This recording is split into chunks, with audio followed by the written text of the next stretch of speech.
something. It's episode 160 if you're keeping track at home. I'm Jeff Balke here with Mike Stanton as always. And I think you're talking about 160. I think we got together right about 100. You're right. It was right Yeah. after one. I want to say it was like 101 or Yeah. something, 102. It was very, very early. So yeah, more than 50 episodes for sure. So trucking along. We're deep in the throes of spring training, which is exciting. We're deep in the throes of the World Baseball Classic, which man. is fascinating. Yesterday, let me just say this real quick because I do want to talk about the WBC, but yesterday was nuts from a sports standpoint. From all sports standpoints. First of all, the WBC, the USA loses to Italy. Right now, they have to hope for somebody to help them get into the quarterfinals. Max Crosby, who was traded from the Raiders to the Ravens, was sent back to the Ravens after the Ravens apparently he failed a physical, right, which is one of the best defensive players in all of football. And then on top of that, Bam Adebayo. Remember the name Bam Adebayo because it is going to show up in trivia in a decade, and you're not going to know it, except you're going to think back here. Remember that guy, Jeff Balke? He told me to remember this name. 83 points in an NBA game. Crazy. He never scored more than 41. And the crazy thing is, 43 of them were from the free throw line. From the free throw line. They hacked this guy all game long, and all he kept doing was draining it. Bonkers. And the thing is that, that's an NBA record, by the way. So he eclipsed Kobe Bryant's 81, making him, it's the second most points scored in a single game in NBA history after Wilt Chamberlain did 100 way back in the dark ages. So one of these days, there's going to be a trivia question. Wilt Chamberlain scored 100 points, the most ever in an NBA game. Who's second? Who's and people are going to be like, Kobe, Michael Jordan? They're like, no, Bam Adebayo is the name to remember. So just keep that in your memory bank. That's All crazy. Right, let's talk about the WBC because this is some fascinating stuff. You mentioned before we came on here, the USA has not been hitting. Like yesterday, they came up there were a pair of times where Judge came to the plate and Mike Trout came to the plate, where in critical positions they just couldn't get anything done. Like what I mean, I know the scenario now is that either Italy has to beat Mexico, or if they lose, they have to score at least 6 runs. That's how the U.S. gets in the quarterfinals. Right. What happened? What's going on with the U.S. men's team that they within the WBC that they can't hit a baseball? Yeah, all these guys are in spring training. We know that. Okay, a lot of the Latin countries, a lot of those players actually played winter ball. That's why you do see a little bit more offense from those teams. But I think it's just one of those things that this is why you play the game. I mean, this is one of the things we love about baseball is that you have to get out there and you actually have to perform. The game is not it's not fantasy baseball. It's not played on paper. You actually have to get on the field. And, there's kind of some storms going on. Mark DeRosa said something he went on his show, Hot Stove, yesterday morning as a guest. And he made a statement, a very short statement, that he felt like the USA team had already punched their ticket. Okay. And what does that mean in the big picture? It means absolutely nothing. But in this day and age where you can't say anything without somebody hearing it, then he had to kind of crawfish backpedal from that. He didn't even realize he had said it until he got to the ballpark yesterday. And then the question was his lineup. Well, the thing was the lineup he put out there, those dudes end up hitting. Right. Pete Armstrong hit 2 home runs. Gunnar Henderson hit a double. I mean, they scored 6 runs. The problem was the pitching just wasn't. Italy, who has been hitting the ball out of the ballpark, they have been swinging the bat well. By the way, a lot of those guys are still in spring training, also. Right. One of them. It's one of those things that they're hot. Italy's hot, and that's why. One of the things we love about this sport compared to all the other sports is that anybody can beat any other team on any given day. And we saw that last night. Right. They got off to an 8-run lead, 8-0. the USA team was able to come back, was able to and actually have the tying run at the plate a couple different times, Twice, including yeah. the last batter of the game, and Aaron Judge struck out. Hey, you know what? You make the bed, you sleep in the bed you make, and that's what happened. Now they have to have help. This team should be a juggernaut, and they played very well, but they need help to make it to the next round now. Yeah, it's I feel bad for DeRosa because honestly, like he just, I mean, he's just talking during a podcast like we are. Sure. Sometimes you don't, you say stuff and you're just off the top of your head and it happens. But Well, and I don't know if he really believed that. I think that there was part of it. And listen, he can't make excuses. He has to just wear it because you make excuses, it just Right. makes it worse. Sure it does. But I think there was part of it was, I think he knew the numbers. He knew that there was a potentially a tiebreaker. He's a USA team. This is the best team we've ever seen put on a USA jersey in any way, shape, or form. Arguably, maybe the best roster ever in the WBC. Yeah, what would you think? Yeah, we'll take care of Italy tonight. We're on our way. We were talking about when you joined the podcast a couple of years ago when Blummer and I were doing it. He said something that I always remembered. He said, "This game will try to kill you." Oh man, and it's like, and I mean, that is the thing about baseball that from a playing perspective, from a fan perspective, it is one of the most both simultaneously enthralling parts about the game and frustrating at the same time. It is a game that humbles everybody. It's Sure. because I've asked people this before, and I don't know what your take on it is which is more humbling, baseball or golf? And I mean, it's a toss up. Let's be honest. It is. But baseball, it's just it can be such a frustrating game because it can come down to, it literally comes down to just millimeters.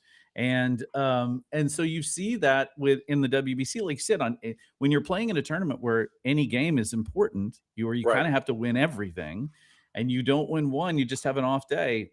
This is, now you're staring down the barrel of a potentially not making the quarterfinals. This is what we saw last night, and this is a statement that I use quite often. There is no lineup that is designed to play from behind. That doesn't mean you can't do it, but there is no such thing. And because it's got nothing to do with the talent level of the players on either side. It's got more to do with the confidence in what you're trying to do. And when you get off to a big lead, like Italy did last night, then they were able to hold on. Their pitchers can be more aggressive. Their manager can be more aggressive. You can do different things and then on the other side, whoever is trying to come back, they're more on the defensive. They're being reactive, not proactive. So it's just one of those things that, this is one of the best lineups we have ever seen put on paper. Right. But, and listen, they did score 6 runs. So, I mean, you score 6 runs, you should win a Major League Baseball game. Right. The pitching just wasn't there for Team USA last night. And now they have to kind of sit and gnaw on their nails to figure out what's going to happen. Hey, and listen, the fact that, when you talk about that getting on a roll early, it really is true in sports. When you get an early lead or you get early momentum, you can score 83 points in a game, even if your name is Bam Adebayo. Right. I mean, that's what happens. And how is he as a free throw shooter? He's okay. Not great. So it's not great. So there was probably part of the game plan. I mean, let's hack him and let him throw up some bricks. Yeah, I don't think he's like a horrible free throw shooter. Like he's not Shaq or whatever, right? In terms of like shooting like 50%, looks like his regular free throw, he's 78% from the free throw line. So he's all right, Yeah, exactly. Yeah. So not bad, but 43 is just insane. That's crazy. All right. So let's talk a little bit about the outfield. Watching the last, few games, you can start to see maybe the hold on 1 second. Oh, yeah. I did just hear that the Mexico-Italy game today was going to be on Tubi. Fox changed that. It's going to be on, I think, FS1 now. Right.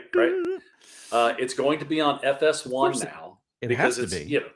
And then the game that was going to be on FS1 was, I think, Dominican Republic game, Mhm. they've moved that to Tubi, which they should have moved that to FS2. But Right. that's Dude, all right. at least Fox, read the situation, Right. Exactly. because this is going to be this will be a well watched game just simply because USA hangs in the balance. I was just talking to a friend of mine yesterday about, remember when you used to when football games used to be blacked out if they didn't sell out? Oh yeah, Like this baseball is what too. think Baseball about too. think about the world that we were in back then, where it's like, you turned your TV with this, not with the clicker.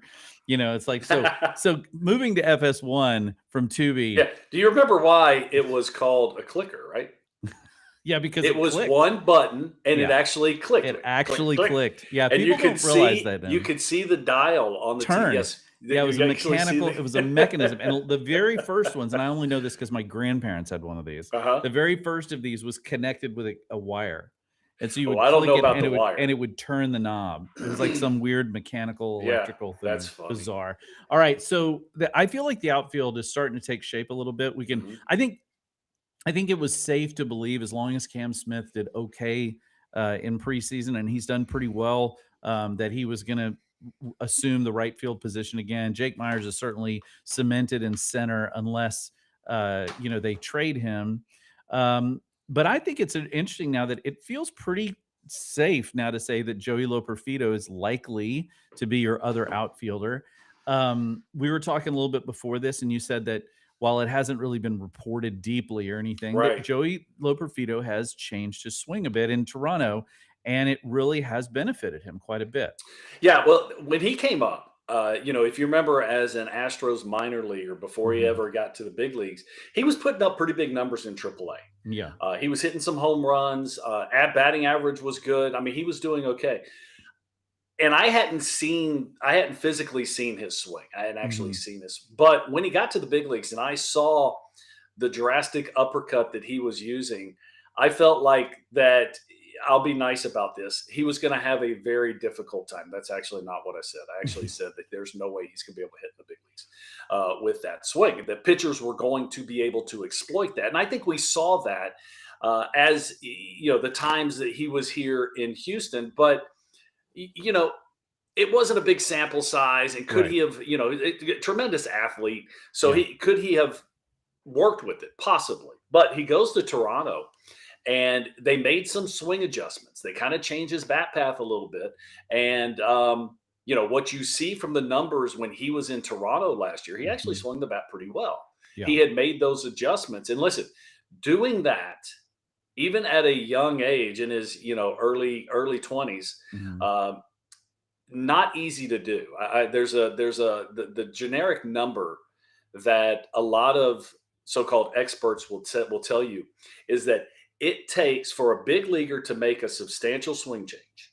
Okay, it takes these guys 10,000 swings the new way in order for that to get it buried in your head. Now, is that a hard number? Of course not. Some guys it take more, some guys it takes less. But what the point is Yeah. it takes time, it takes effort. Right. It takes monotonous effort because a And lot of that's times it's not like you're making this big huge change, right. but you got to get that muscle memory where I don't have to think about it. Yeah, 10,000, and that's 10,000 swings correctly. So The that new doesn't way, even count the the ones new that way, that yes. doesn't count the ones that you screw up and be like, "Oh, didn't do that one right. I got to Well, do and another what one I now." tell hitters now that because I do work with some, especially some young hitters that, Mhm. they've gotten into bad habits, first time picking up a bat, that kind of stuff, is that for every bad swing or old swing, we got to make the new swing 3 times. So Yep. the math can get really ugly really quickly, but Yeah, well, that's the thing about being an expert at anything is the repetitive nature of what it takes to be good at something. I'll never forget when former Cowboys running back who won Dancing with the Stars, Emmett Smith. Emmett, yeah. They asked him about like why do so many athletes succeed at things like Dancing with the Stars? Why are they good at it? Is it because they're good, with their feet or whatever? He goes, no, it's because we know how to practice. He said most people Yeah. practice until they get it right. Well, He there's says some athleticism that goes into it. He no kind of doubt. He said, downplayed yeah, that. no doubt. But But he said, no doubt. yeah, I he mean, those says we people have to work and work and work and work. Yeah, and his line that I never forget was, "Most people practice until they get it right. We practice until we can't do it wrong." And that Yeah. is the essence of being an expert. And so that swing is a huge part of that. But with Loperfido, I think what's been great about him too is I think he surprised a lot of people last year in the fact that he had more defensive ability than I think people expected him to. Mhm. He was a decent defender, Yeah. playing in the minors. But when he came to the majors, he showed some aptitude, particularly in left field, which of course is a little bit easier to play in Dyken Park. But he is a guy that has some real defensive skill. He's long. He's got good speed. Right. And I think that's a almost as big of a deal because look, if you want to play Jordan in the outfield some, and I think they're going to have to, Jordan is not, I mean, other than the cannon of an arm he has where he can throw a guy out at home from like deep in left field, Right. he's not a tremendously quick, guy in the outfield. He's not going to ever be, he's not Willie Mays out there. So I think that gives them another option with a left-handed at bat, which Loperfido is. And I think that's something that they've wanted. And I don't think that's anything against Zach Cole either. I think he's done pretty well in spring training as well. I still Sure. think he has a real good chance to make the roster. Yeah, we had a feeling that this was going to work out, and of course we're saying all this, and nothing has been worked out. But it does seem like it's going that way, especially with the Astros' need of a left-handed bat. Yes. And listen, for Joey, you look at it and you go, okay, he has put in the work. He has He done what has. he's needed to, both offensively and defensively, Yes. to make himself a big league. He hasn't rested on his laurels. He hasn't sulked. That's actually a bigger one. Right. When you get sent down to the minor league, especially when you're on a new team, Yeah. you have a tendency to kind of, you can just kind of sit Oh, back yeah. and lick your wounds instead of get back to work and do what you need to do and get back to the big leagues. So, congratulations to him on the work Yeah. that he's done. And yeah, it does look like, at least right now, 2 weeks out, he's got the inside track Yeah. to being on this 26-man roster. Absolutely. All right. I want to talk a little bit about our veteran hitters, though. There are an awful lot of batting averages that begin with the number 0 Oof. from a number of the guys who you're hoping are going to have numbers that begin at least with 2, some perhaps with a 3. And Please. and so when you're looking at guys like Christian Walker, who we're already worried about, Isaac Paredes, Jordan Alvarez, Jose Altuve, these are guys all hitting under 100 in spring training. I think Carlos Correa is in that range too. Now, it is spring training, right? Take everything with a grain of salt. Right. But for fans who are, worried about the team's offense, which I think is reasonable to be worried about given what happened last year, trepidation, like that might be the word I would use. Like, it's a good word. It's a good word. It's a bonus Scrabble word. I guess the question is, oh man, don't you just win if you use that in Scrabble? Probably so. That you just go out. I guess my question is, should we be concerned? Of course, 100%. We should be concerned, and why? Because history. And what I mean by that is this was not a great offensive team last year. I mean, you even go back to the World Series year. What did they do that year? They did not hit they were middle of the pack lineup. Now, we all talk about how great the top of the lineup is, and potentially it is. When was the last time all those dudes were great? I mean, that's the real question. It is a great question. And I think that the reason they won the World Series was 23 was they pitched their butts off. That's what they did. Incredible. I mean, the rotation was ridiculous. The bullpen was outstanding. It was all run prevention. It wasn't run scored. Right. And so I think that is definitely an issue for this team. That, again, this is going to be a lineup that's probably pretty top heavy. Okay. For sure. And with that means there's more pressure on those dudes at the top. Now, we saw what happened last year. The only thing that kept this team afloat was the bottom half of that lineup. Right. They're actually the ones that did all the lifting. Jordan was hurt. Altuve, I think, got off to a hot start and then cooled off and did Altuve things, which is, he's always up and down. yeah, so I think this is a real concern, no doubt about it. Now, you're not hitting in spring training. Listen, you're getting, what are they getting? 2 at bats a day now. Yeah, something like So that we're not outside we're the not cages. looking like a big sample size. Right. There's no grinding in these at bats, even though Right. you would think that you got 2 weeks left. Okay, let's start paying a little closer attention to the quality of at bat. But I think the potential lack of offense is definitely an issue for this team. Well, and this team is known for getting off to slow starts as well. This is a Astros team that has sort of perennially been weird that way. Look, they haven't really look from an offensive standpoint.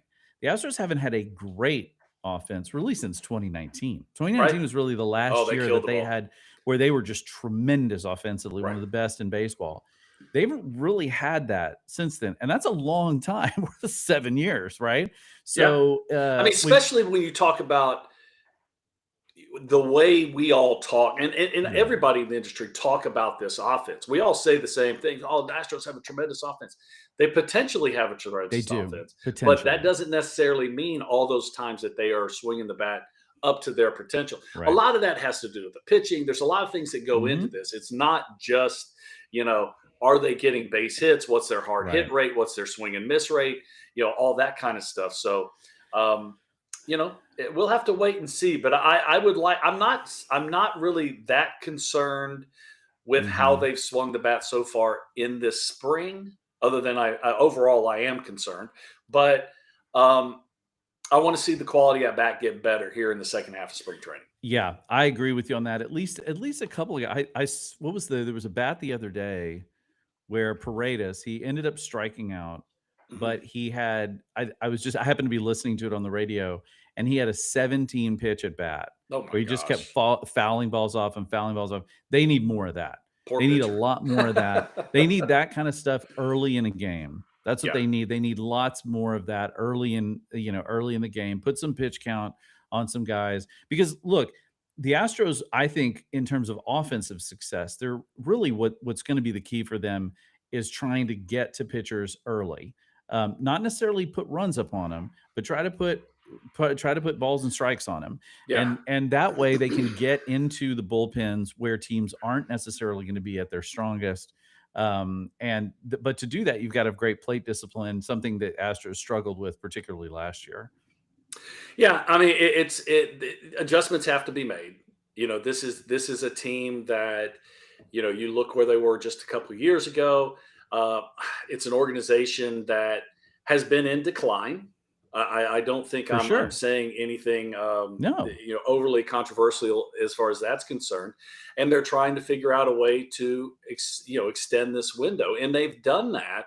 Um, but I mean, you look at this. You look at it's still not a great division, but are they the number one team in the division anymore? No. Seattle Mariners are absolutely the number one team and the team that everyone's going to pick to win. Does that mean the Astros can't beat them? Of course not. Of course Right. not. This is still a good team that's got some good players. Um, they just have to figure out another way to do it, and one of those is going to have to be to swing the bat a little bit better. Absolutely.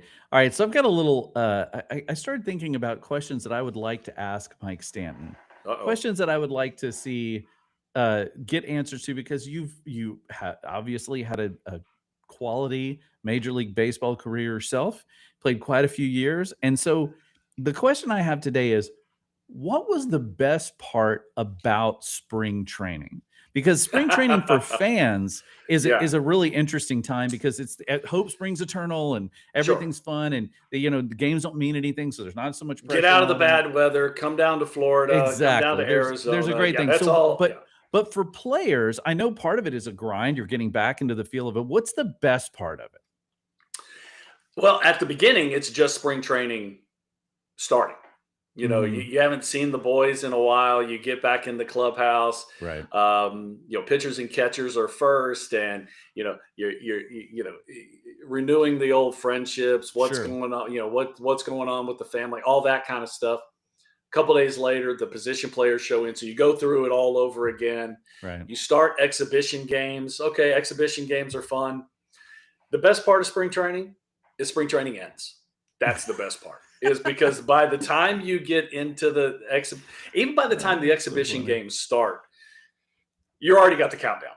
we got 35 days to opening day, and because you're in the day-to-day monotonous grind. Yeah, is there work you're doing? You are, but you got to remember, Major League Baseball players are not used to being in the same spot all the time. They're Right.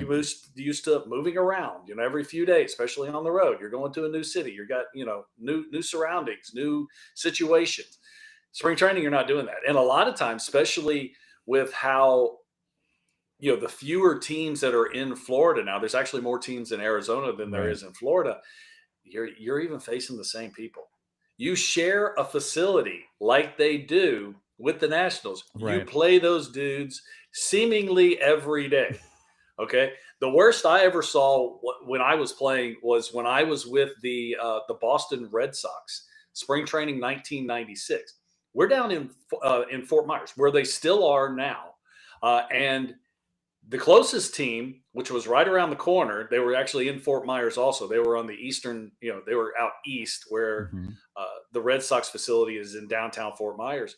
The Twins. And I think we played them. It felt like we played them 23 times in spring training. I think the number was more than 10. Wow. And here's the crazy thing: first road trip, we freaking went to Minnesota. We went to Minnesota.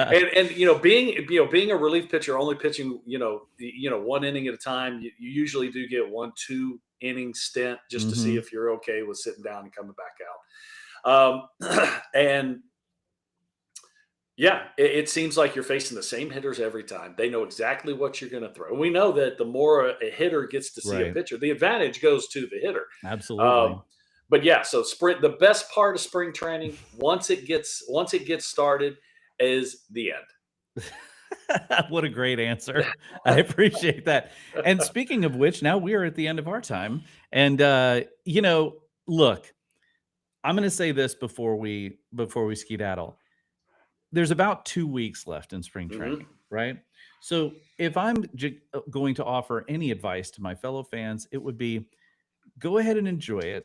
Enjoy the rest, enjoy the relaxation, enjoy the monotony, if you will, of spring training. Because when the season starts, you're going to feel angst again. The stress is coming. The stress is coming, and it's not going to be necessarily enjoyable. So I'm just saying, get your rest, hydrate. Get ready with whatever liquid you decide is prudent for the day. Yeah, well, you might, like right now might be a good time for a detox. Little cleanse might not hurt anybody. Could be. Spring. Good time for spring cleaning. Good time for spring cleaning inside and out. And then get ready, because when it starts, everybody's going to go crazy. And so just saying, get yourself prepared. Baseball players have to get themselves prepared a certain way. So do fans. That's all I'm saying. Yeah, it's and this fan base was spoiled for so many years. So spoiled. I mean, so incredibly spoiled. The first week of September, they've clinched the division, and now it's all about setting everything up. Well, the last couple of years has been kind of what it's been designed for. How it's it's supposed to be a grind all the way through September, right, to get to the postseason. And that's really what we've seen. The Astros coming up a little bit short last year. And then we'll have to see what ups and downs they have for us this year in 2026. I'm sure there'll be many. So there's no doubt there's going to be many. Just be ready. Thanks, everybody, for joining us. We will see you again next week. As always, go Astros. Adios.